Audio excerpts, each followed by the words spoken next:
Hello everyone, welcome to our channel Answer World. In this session, we are going to discuss important current affairs of the day with some static questions of history. इससे क्या होगा, आपका static portion भी थोड़ा थोड़ा revise होता रहेगा. Okay. Question number 1. By the Act of 1858, India was to be governed under whom? ठीक है, 1858 Act के बाद इंडिया को कौन गवर्न करेगा? हमारा करेक्ट आंसर होगा of course option B, in the name of the crown, क्योंकि 1857 रिवॉल्ट के बाद इस एक्ट को लाया गया था. उसके बाद कंपनी की सारी पावर्स को एंड कर दिया गया और सारा इंडिया का गवर्न कौन कर रहा है इंडिया को? इन the name of the crown हो रहा है, मतलब क्वीन के हाथ में सारी पावर्स है, डायरेक्ट पावर्स. और 1858 एक्ट को हम act for the good government of India भी कहते हैं. Okay, moving ahead to the next question. The Ghadar Party was founded November 1913 in San Francisco, USA by. ठीक है, गदर पार्टी को किसने फाउंड किया था, मतलब मेन लीडर कौन थे? तो it was option B, Lala Hardayal. Okay, it was international revolutionary group. Okay, Ghadar party क्या था? A revolutionary group.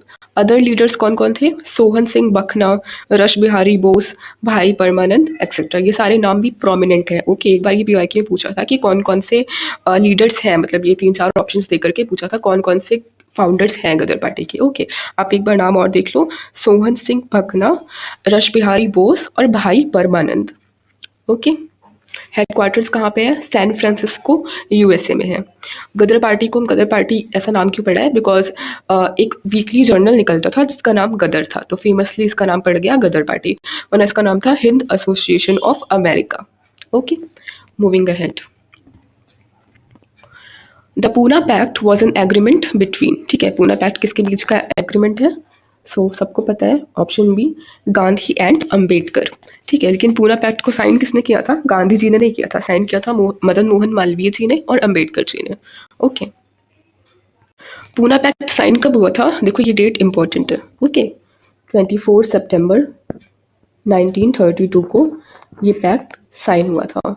डेट इसलिए इंपॉर्टेंट हो जा रही है बिकॉज इस बार का यूपीपीएससी का पेपर आपने देखा हो 2024 वाला, तो क्रोनोलॉजी से हिस्ट्री के काफ़ी क्वेश्चन है, लगभग 4-5 क्वेश्चन क्रोनोलॉजी से थे और इन्हीं में से सेट करके दिया था. मतलब ईयर सबका सेम था, जैसे 1931 और मतलब मंथ बस चेंज था, आपको उसको क्रोनोलॉजी में अरेंज करना था. तो देख लो डेट भी इंपॉर्टेंट हो गई अब तो. 24 सितंबर 1932 को हमारा पूना पैक्ट साइन हुआ था. Moving ahead. Which of the following national leaders did not defend? इसको मैं थोड़ा बड़ा कर दे रही हूँ. ओके, सही है. अब Which of the following national leaders did not defend soldiers of the Indian National Army in the 1945 case dealing with trials? Okay, कौन डिफेंड नहीं कर रहा था हमारे आईएनएस सोल्जर्स को 1945 वाले ट्रायल्स में? तो हमारा करेक्ट आंसर है ऑप्शन सी, राजगोपालाचारी जी. और ये बाकी सारे जो ऑप्शंस है ना, ये सब कर रहे थे डिफेंड आईएनए ट्रायल्स में. ओके, सर तेज बहादुर भी कर रहे थे, भूलाभाई देसाई भी कर रहे थे, जवाहरलाल नेहरू भी कर रहे थे. कौन नहीं कर रहा था? राजगोपालाचारी जी नहीं कर रहे थे. ठीक, ओके, चलो अब हम अपने दिल्ली सीए वाला क्वेश्चंस देख लेते हैं. ठीक, दिल्ली सीए वाले MCQs. Which team did India defeat to win the ICC Under-19 Women's T20 World Cup 2025? Under-19 Women's T20 world cup में इंडिया ने किसको हराया? तो करेक्ट आंसर होगा हमारा option D, south America. Okay, हमारी Under-19 विमेंस टीम काफ़ी अच्छा परफॉर्म कर रही है. मे बी ये क्वेश्चन आ सकता है एग्जाम्स में, God knows. So moving ahead. Which African country became the first to eliminate onchocerciasis, river blindness, as recognized by the WHO? Okay, कौन सी अफ्रीकन कंट्री पहली बन चुकी है जिसने एलिमिनेट कर दिया है रिवर ब्लाइंडनेस को? करेक्ट आंसर होगा हमारा ऑप्शन डी, नाइजर. नाइजर की कैपिटल क्या है? नाइजर कंट्री की capital it is Niamey, NIAMEY, Niamey. Okay, और ये डिजीज़ क्या है? रिवर ब्लाइंडनेस, पेन ले लेते हैं. डिजीज़ क्या है? River blindness. देखो ये किससे होता है? पैरासिटिक डिजीज़ है पहली बात तो। पैरासिटिक ट्रॉपिकल डिजीज़ है। ट्रॉपिकल माने जहाँ पे नमी और गर्मी ज़्यादा होगी। अफ्रीकन कंट्रीज़ में ये डिजीज़ ज़्यादा फैलती है। ओके, पैरासिटिक ट्रॉपिकल डिजीज़ है जो कि अफेक्ट करती है हमारी आइज़ को, मेनली आइज़ को, और स्किन में भी अफेक्ट करती है। आइज़ में ब्लाइंडनेस कॉज कर सकती है, इसलिए इसका नाम ब्लाइंडनेस है। और रिवर ब्लाइंडनेस क्यों रखा गया है? क्योंकि इसका जो वेक्टर है, वेक्टर इस डिजीज़ का कौन है? Vector is black fly. Okay, इस डिजीज़ का वेक्टर इज ब्लैक फ्लाई। जो भी इन्फेक्ट ब्लैक फ्लाई आपको काटेगी तो उससे आपको ये रिवर ब्लाइंडनेस होगी।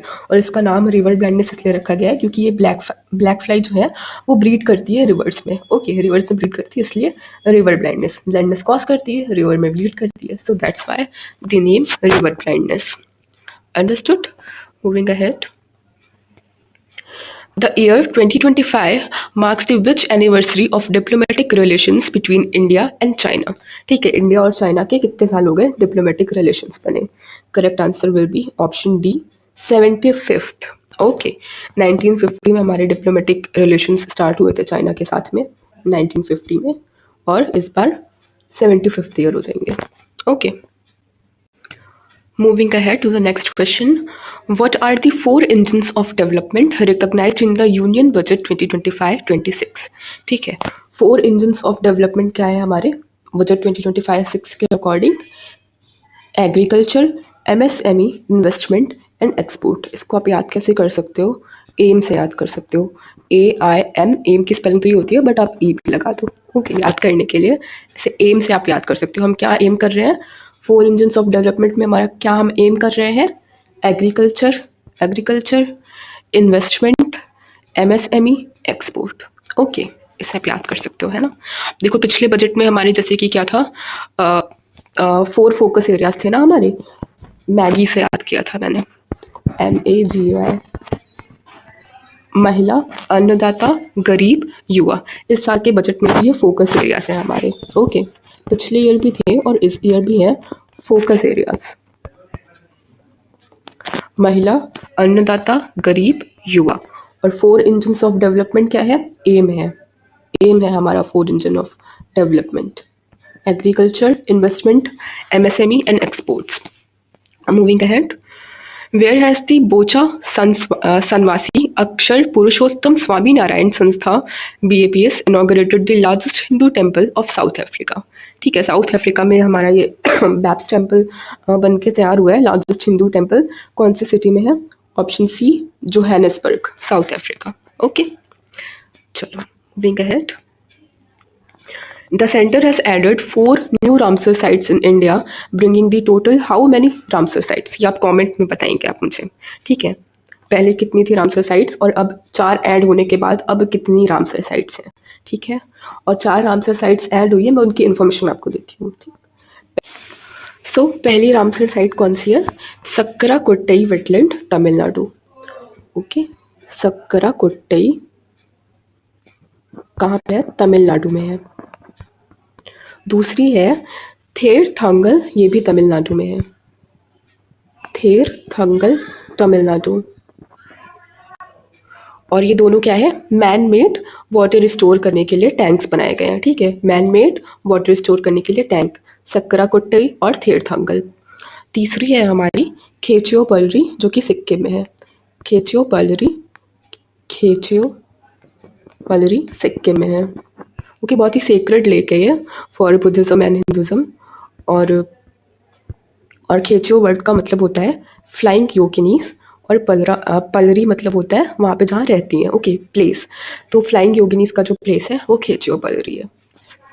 और 3 हुई ना, को चौथी है हमारी Udhwa lake. Udhwa lake is the only bird sanctuary of Jharkhand. कहाँ पे है ये Udhwa lake? It is in Jharkhand. Udhwa lake is the only bird sanctuary of Jharkhand. चलो अब कितनी रामसर साइट्स है ये आप कमेंट सेक्शन में बताना। क्वेश्चन नंबर, चलो moving ahead to the next question, मतलब who announce the winners of the startup competition Avinya 25 and Vasudha? So correct answer होगा हमारा ऑप्शन बी, हरदीप सिंह पुरी। हरदीप सिंह पुरी कौन है? Is the minister of petroleum and natural gas. और ये स्टार्टअप कॉम्पिटिशन्स क्या है? अवेन्य और वसुधा, ये एनर्जी से रिलेटेड स्टार्टअप कॉम्पिटिशन है। ओके, इसलिए हमारे minister of petroleum and natural gas announce कर रहे हैं ये अवार्ड्स। इसके विनर्स आप देख लो। अवेन्य वाला अवार्ड किसने जीता है? Urja Novac Private Limited, Mumbai based company. Vasudha Latin Energy Partners, Paraguay में बेस्ड है। और hackathon award Indian Institute of Technology, Dhanbad, Jharkhand ने जीता है। Okay, so that's all in today's session. Hope you all liked it. Please do like, share and subscribe our channel. Thank you. Bye bye.